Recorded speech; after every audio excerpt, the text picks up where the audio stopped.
Hi, this is Kiran మడ్డు. So elections అంటే ఈ రాజకీయ నాయకులు, పార్టీలు ఎవరు గెలిచారు, ఎవరు ఓడిపోయారు ఇలాంటి విషయాలు మాత్రమే కాకుండా ఈ సొసైటీని ఇన్ఫ్లుయెన్స్ చేసే కొన్ని అంశాలని ఈ బ్యాలెట్ పేపర్లో పెట్టి కామన్ పబ్లిక్ అంటే ప్రజలు దాని గురించి ఏమనుకుంటున్నారు, ఎలా ఆలోచిస్తున్నారు అనేది తెలుసుకుంటే ఈ రాజకీయ పార్టీలు అండ్ ఈ గవర్నమెంట్ పాలసీస్ చేసేవాళ్ళు వాటిని దృష్టిలో పెట్టుకుని ఎలాంటి చేంజెస్ సొసైటీలో తీసుకొస్తారు అనే దానికి ఒక ఎగ్జాంపులే ఈ అబార్షన్ ఇష్యూ.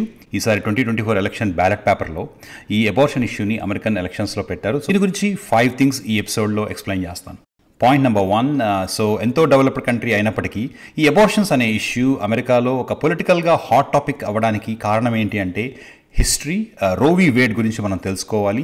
ఈ రోవీ వేడ్ అనే కేసు ఏంటి అంటే 1970s టెక్సస్లో ఒక ప్రెగ్నెంట్ లేడీ నాకు ఈ ప్రెగ్నెన్సీ నేను కంటిన్యూ చేసుకోను అని హాస్పిటల్కి అప్రోచ్ అయితే ఆ రోజుల్లో టెక్సస్లో ఈ అబార్షన్స్ అనేవి ప్రెగ్నెన్సీ మోస్తున్న తల్లికి హెల్త్ రిస్క్ ఏమన్నా ఉంది అంటే తప్ప అబార్షన్ చేయడానికి హాస్పిటల్స్ ఒప్పుకునేవి కాదు. సో మేము అబార్షన్ చేయలేము అంటే ఆవిడ వెంటనే కోర్ట్ని అప్రోచ్ అయ్యారు. ఆవిడ పేరు రోవీ కాదు, ఆవిడ పేరు జేన్ రోవీగా ఎనానిమస్గా ఉండడానికి, అంటే ఎవరికి తన పేరు తెలియకుండా ఉండడానికి ఆవిడ కేసు ఫైల్ చేసిన పేరే రోవీ.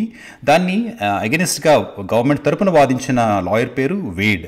అప్పటి నుంచి అది రోవీ వేడ్గా ఫేమస్ అయింది. ఫైనల్గా 1973 జనవరిలో సుప్రీంకోర్టు ఒక తీర్పు ఇచ్చింది, అదే రోవీ వేడ్గా ఫేమస్ అయింది. ఆ తీర్పు ప్రకారం ఉమెన్ అందరికీ వాళ్ళ బాడీ మీద కాన్స్టిట్యూషనల్ రైట్ ఉంటుంది అబార్షన్ చేయించుకోవాలంటే. కాకపోతే ఇక్కడ మెడికల్గా ఇంకొక ఇంపార్టెంట్ ఆస్పెక్ట్, 24 to 28 వీక్స్ ముందే ఈ డెసిషన్ జరగాలి తప్ప ఆ తర్వాత కాదు. ఎందుకంటే 24 to 28 వీక్స్ తర్వాత ఆ ఫీటస్ని వైబుల్ అంటాం మెడికల్ టర్మ్లో. సో వైబుల్ అంటే ఒకవేళ ఆ టైంలో డెలివరీ అయినా తనంతట తాను ఆ ఫీటస్ కొన్ని లిటిల్ హెల్ప్తో బతికి ఒక ప్రాణంగా ఒక శిశువుగా మారగలుగుతుంది. సో ఇది సింపుల్గా రోవీ వేడ్. ఒక 24 వీక్స్ ముందు ఆ ప్రెగ్నెన్సీని తను అబార్షన్ చేయించుకోవాలి అనుకుంటే లీగల్గా ఒక హక్కు కల్పించడం. అయితే ఇది ఆ రోజుల్లో అమెరికాలో సంచలనమైంది. ఎందుకంటే అమెరికా మనం అనుకున్నట్టు ఒక ఫ్రీ కంట్రీ అయినప్పటికీ సొసైటీ పరంగా, పొలిటికల్ పరంగా ఇది చాలా కన్జర్వేటివ్ కంట్రీ. అది ఇక్కడ ఉంటేనే బాగా అర్థమవుతుంది. ఎవ్రీ సండే ఈ చర్చికి వెళ్ళటం కానీ, బైబిల్ని చదివేసుకోవడం, ఇలాంటి విషయాల్లో ఇవి కొంచెం స్ట్రిక్ట్గా ఫాలో అవుతుంటారు మతాన్ని నమ్మేవాళ్ళు. సో ఎప్పుడైతే ఇది ఇలా అబార్షన్ అనేది చేసేసుకోవచ్చు ఉమెన్ రైట్ ప్రకారం అని ఒక తీర్పు వచ్చిందో, చర్చెస్ దగ్గర నుంచి, కన్జర్వేటివ్ గ్రూప్స్ దగ్గర నుంచి, పొలిటికల్గా రిపబ్లికన్స్ దగ్గర నుంచి ఒక స్ట్రాంగ్ అపోజిషన్ అయితే వచ్చింది. అయితే ఈ అబార్షన్ అనే టాపిక్ అమెరికాలో ఎప్పటి నుంచో స్ట్రాంగ్ అపోజిషన్ ఉన్నా, ఎన్నో డిబేట్స్ జరిగినా, బట్ 2022లోనే ఈ టాపిక్ మళ్ళా పొలిటికల్గా తెర మీదకి వచ్చింది. దానికి ముఖ్య కారణం 2022లో సుప్రీంకోర్టు ఒక జడ్జిమెంట్ పాస్ చేసింది ఈ రోవీ వేడ్కి. అంటే ఎగ్జాక్ట్లీ 50 years తర్వాత దాన్ని కొట్టిపాడేసింది. అంటే అబార్షన్స్ అనేవి అమెరికాలో బ్యాండ్, అబార్షన్ చేయించుకోవడానికి ఒక ఉమెన్కి లీగల్గా రైట్ లేదు అనే తీర్పు అయితే వెలువడింది. ఇది ఎందుకు సంచలనం అయింది అంటే అప్పుడు పరిపాలిస్తుంది ప్రెసిడెంట్ బైడెన్ అయినా, డెమోక్రాట్స్ రూలింగ్లో ఉన్న ఈ జడ్జెస్, సుప్రీంకోర్టులో అపాయింట్ చేయబడిన జడ్జెస్ బైడెన్ కంటే ముందు ఈ రిపబ్లికన్స్ ఉండేవారు. ట్రంప్ కొంతమంది కన్జర్వేటివ్ ఐడియాలజీ ఉన్న జడ్జెస్ని అందులో అపాయింట్ చేయటం, వాళ్ళు ఈ తీర్పుకి ఫేవరబుల్గా ఓటేయటం, దానివల్ల ఈ రోవీ వేడ్ని 50 years తర్వాత వాళ్ళు కొట్టేయగలిగారు. సో అందుకు ఇది ఎక్కువ పొలిటికల్ రంగుని పులుముకుంది.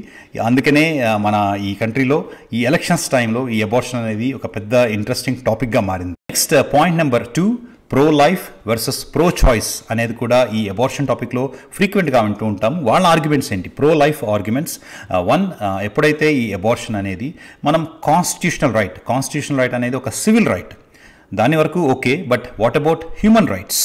హ్యూమన్ రైట్స్ అంటే మానవతా దృక్పథంతో, మానవతా కోణంలో ఆలోచించినప్పుడు ఒక ప్రాణం మన బాడీలో మనం ఒక ఫామ్ అయిన తర్వాత దాన్ని తీసేసే హక్కు ఎవరిస్తారు అనేది వాళ్ళ ఆర్గ్యుమెంట్. ఆఫ్ కోర్స్ మన దేశంతో కంపేర్ చేస్తే ఇక్కడ మతాల్ని నమ్మేవాళ్ళు చాలా తక్కువే ఉంటారు. బట్ అందులో కూడా ఇంకా కొంతమంది ఈ సృష్టి అంతా ఒక భగవత్ స్వరూపంలో అయితే ఒక సృష్టికర్త అనేది సృష్టించడం వల్ల ప్రాణం ఏర్పడుతుందని నమ్మేవాళ్ళు కూడా ఉంటారు. వాళ్ళ సెంటిమెంట్స్ అండ్ వాళ్ళ మనోభావాలు అవి కూడా కొంచెం ఈ తీర్పు వల్ల దెబ్బతిన్నాయి. సో వాళ్ళు ఎక్కువ అఫెండ్ అవుతారు. నెక్స్ట్ ఒక 6 weeks to 7 weeks అనేది ఈ ప్రెగ్నెన్సీ వచ్చాక ఒక ఇంపార్టెంట్ మైల్ స్టోన్ లాంటిది. ఈ 6 weeksకి 7 weeksకి మధ్యలో ఆ పిండంలో ఒక హార్ట్ బీట్ అనేది స్టార్ట్ అవుతుంది.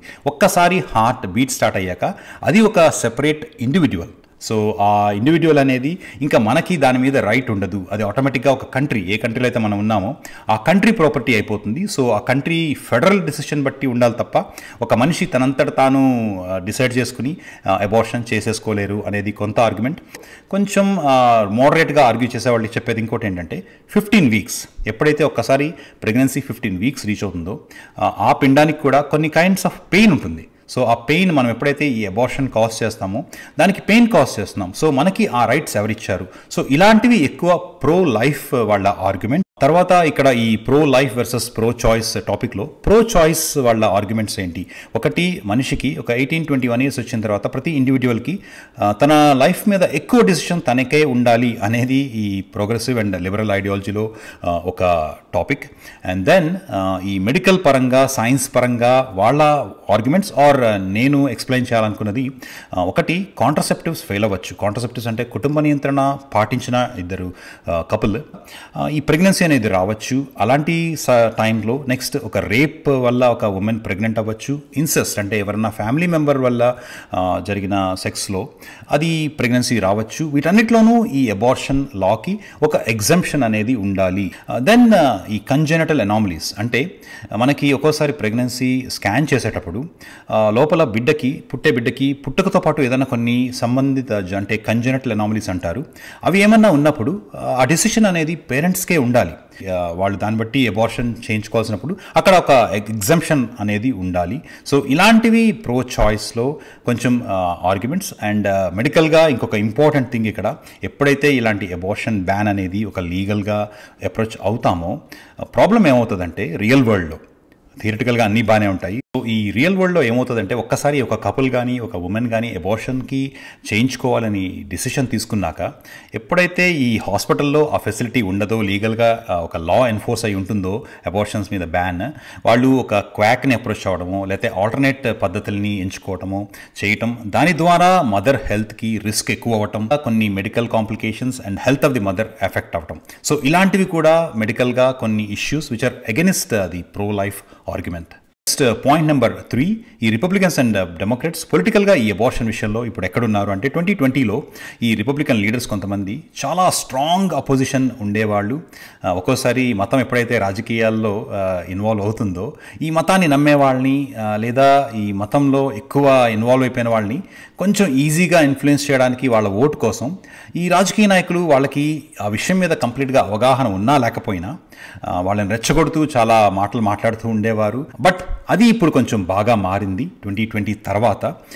ఈ 6 వీక్స్ నుంచి 15 వీక్స్కి ఎక్కువ మంది ఈవెన్ టాప్ రిపబ్లికన్ లీడర్స్ కూడా ఒక కైండ్ ఆఫ్ ఆర్గ్యుమెంట్ అయితే పుష్ చేస్తున్నారు. ఎందుకంటే 6 వీక్స్ అనేది ఆ టైంకి చాలామంది ఉమెన్కి వాళ్ళు ప్రెగ్నెంట్ అనే విషయం కూడా తెలియదు.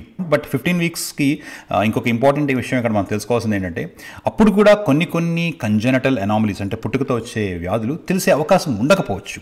స్టిల్ ఫ్రమ్ 6 వీక్స్తో కంపేర్ చేస్తే 15 వీక్స్ అనేది లిటిల్ బెటర్. నెక్స్ట్ దీన్ని ఎలా ఇంప్లిమెంట్ చేయాలి? ఒక ఫెడరల్ లాగా, అంటే ఫెడరల్ లా అంటే అమెరికా అంతా ఒక కంట్రీ గా తీసుకుని అమెరికాలో ఈ అబార్షన్స్ అనేవి బ్యాన్ అనేది ఒక ఫెడరల్ లా. ఆ ఫెడరల్ లా తేవాలి అనేది ఒక రిపబ్లికన్స్ ఒకప్పుడు ఆర్గ్యూ చేసేవారు. ఇప్పుడు అది కూడా మారింది. ట్రంప్ ఎప్పుడైతే ఈ రిపబ్లికన్ నామినీగా ఎలక్ట్ అయ్యారో అప్పుడు అందరూ భయపడింది ట్రంప్ ఫెడరల్ లా తీసుకొస్తారు అబార్షన్ బ్యాన్ మీద అనేది. సో అయితే ఆయన అది చెప్పలేదు. ఆయన స్ట్రాంగ్గా నేను ఇది ఏ స్టేట్కి ఆ స్టేటే, అక్కడ ఉన్న పరిస్థితులను బట్టి వాళ్ళు డిసైడ్ చేసుకోవచ్చు, దీన్ని ఫెడరల్ లా చేయక్కర్లేదు అనేది చెప్పారు. సో ఎప్పుడైతే ట్రంప్ ఒక మాట చెప్పారో రిపబ్లికన్స్ వాళ్ళ మనసులో ఏమనుకున్నా వెంటనే అది ఆటోమేటిక్గా వాళ్ళు ట్రంప్ ఏం చెప్తే దానికి ఒప్పుకుంటారు, otherwise they will get fired. So ఇప్పుడు రిపబ్లికన్స్లో అయితే ఈ ఫ్లెక్సిబిలిటీ డెఫినెట్గా ఉంది. అయితే ఇది ఏదో జ్ఞానోదయం జరగడం వల్లనో లేకపోతే ప్రోగ్రెసివ్గా ఆలోచిద్దామనో రిపబ్లికన్స్లోనూ ట్రంప్లోనూ వచ్చిన మార్పు కాదు. ఈ ఎపిసోడ్లో నేను ఫోకస్ చేస్తున్న మెయిన్ టాపిక్ ఈ బ్యాలెట్ పేపర్లో ప్రజలకు సంబంధించిన అంశాలని ఉంచడం వల్ల, వాళ్ళ ఒపీనియన్ తెలుసుకోవడం వల్ల ఈ పొలిటికల్ పార్టీస్లోనూ ఈ రాజకీయ నాయకుల్లోనూ వాళ్ళ స్టాండ్లో కొంచెం మార్పు వస్తుంది. సో దానికి ఇది ఒక టిపికల్ ఎగ్జాంపుల్. ఈ 2022 జూన్లో ఈ సుప్రీంకోర్టు తీర్పు వచ్చిన తర్వాత రో వి వేడ్ని బ్యాన్ చేస్తూ 6 వీక్స్ దాటిన తర్వాత ఉమెన్కి అబార్షన్ చేయించుకునే హక్కు లేదు అని ఎప్పుడైతే వచ్చిందో అది ప్రజల్లో బాగా వ్యతిరేకత వచ్చింది. 2022 నవంబర్లో జరిగిన మిడ్ టర్మ్ ఎలక్షన్స్లో కొన్ని బ్యాలెట్ పేపర్లో ఈ అంశాన్ని పెట్టారు. సో అప్పుడు ప్రజలు దానికి వ్యతిరేకంగా ఓటు వేయటం, సో ఇలాంటివన్నీ ఈ రిపబ్లికన్స్కి ఒక ఫీడ్బ్యాక్ లాగా పనిచేశాయి. సో ఎప్పుడైతే ఈ ప్రజల్లో ఇంత వ్యతిరేకత ఉందో దీన్ని మనం స్ట్రాంగ్గా పుష్ చేయకూడదు, దానివల్ల ఈ రిపబ్లికన్ పార్టీ కానీ ట్రంప్ ఎలక్షన్ ప్రెసిడెంట్ నామినీ అయిన తర్వాత తన డెసిషన్స్ని కానీ మార్చుకోవడానికి అది ఉపయోగపడింది.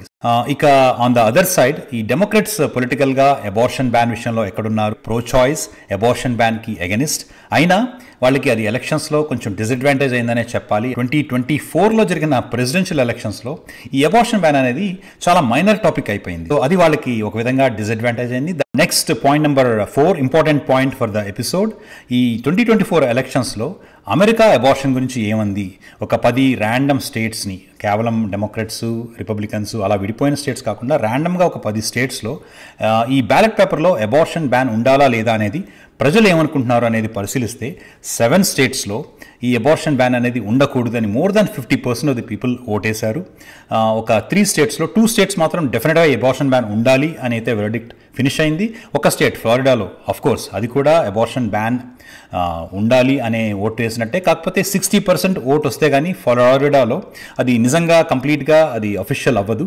సో ఆ విధంగా చూసినా 7:3, 7 స్టేట్స్ ఏమో అబార్షన్ బ్యాన్ ఉండకూడదు అని, 3 స్టేట్స్ ఏమో అబార్షన్ బ్యాన్ తప్పకుండా ఉండాలి అని ఓటేసినట్టు.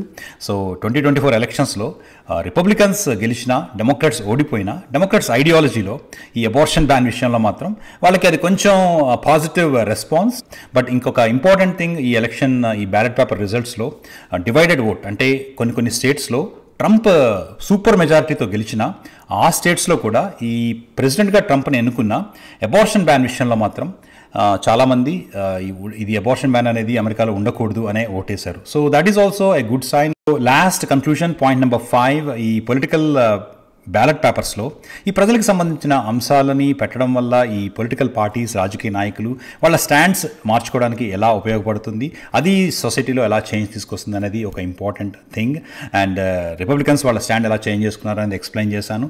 డెమోక్రాట్స్కి వాళ్ళు ఓడిపోయినా పొలిటికల్ ఐడియాలజీలో ప్రజల్లో ఇంకా కొంచెం వాళ్ళకి ఇంపార్టెన్స్ ఉంది అనేది one important thing. But messaging, ఎప్పుడైనా మనం ఒక మెసేజ్ ఇచ్చేటప్పుడు మనం ఆ మెసేజ్ని ఎలా కన్వే చేస్తున్నాం అనేది కూడా వెరీ ఇంపార్టెంట్ అయిపోతుంది. Men, especially working class men, ఎప్పుడైతే ఈ పొలిటికల్ డిబేట్స్లో వీళ్ళు కొంచెం ప్రయారిటైజ్ చేసినట్టు అనిపించిందో, ఈ అబార్షన్ థింగ్స్ని, ఈ రిప్రొడక్టివ్ రైట్స్ని డెమోక్రాట్ స్పీచెస్లో ఎక్కువ వినిపించిందో, ఈ వర్కింగ్ క్లాస్ మెన్ ఎలా ఫీల్ అయ్యారంటే అయితే మనకి ఈ పార్టీలో మనకి మన అడ్వాంటేజ్ ఏమీ లేదా అని కొంచెం దూరం అవ్వడానికి ఒక విధంగా అది కూడా ఈ వాళ్ళు ఓడిపోవడానికి కారణం అనేది one of the later elections అయిన తర్వాత వచ్చిన one of the thought process. So ఇవన్నీ political parties will take feedback from all of these.